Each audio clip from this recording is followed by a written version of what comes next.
मित्रांनो, मी ॲडव्होकेट दीपक मनसरे आज तुमच्यासमोर महाराष्ट्र शासनानं रस्ते, शेतरस्ते खुले करण्याच्या संदर्भात किंवा नवीन रस्ते देण्याच्या संदर्भात एक शिथिलता आणलेली होती.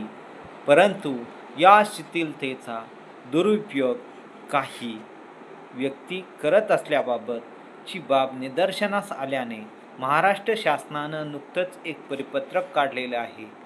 ते परिपत्रक असं आहे, जी माननीय तहसीलदार यांच्यासमोर MLRC म्हणजे महाराष्ट्र जमीन महसूल संहिता यानुसार कलम 143 प्रमाणे नवीन रस्त्याची मागणी केली जाते.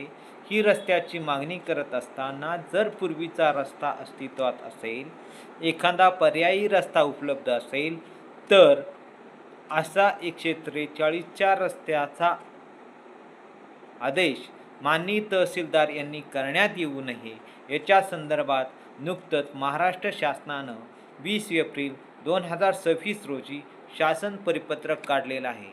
कारण हे परिपत्रक काढण्याअगोदर काही तक्रारी महाराष्ट्र शासनापर्यंत गेलेल्या होत्या.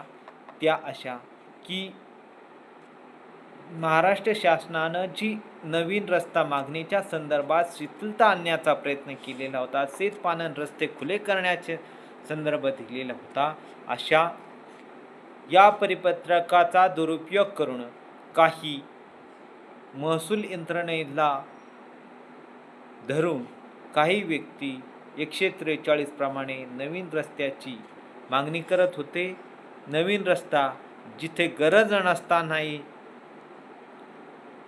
असा आदेश माननीय तहसीलदार यांच्याकडून करत असल्याबाबतची बाब निदर्शनास आलेली असल्याकारणानं महाराष्ट्र शासनाने असा निर्णय घेतलेला आहे. परंतु या रस्ता केसचा जो परिपत्रक आहे, या परिपत्रकाचा जे जुना पूर्वीचा रस्ता अस्तित्वात होता, हा रस्ता अडवला असेल, मामलेदार कोर्ट ॲक्ट कलम 5 प्रमाणे जो रस्त्या मागणी असते, या मागणीला हा शासन परिपत्रकाचा नियम लागू असणार नाही. धन्यवाद.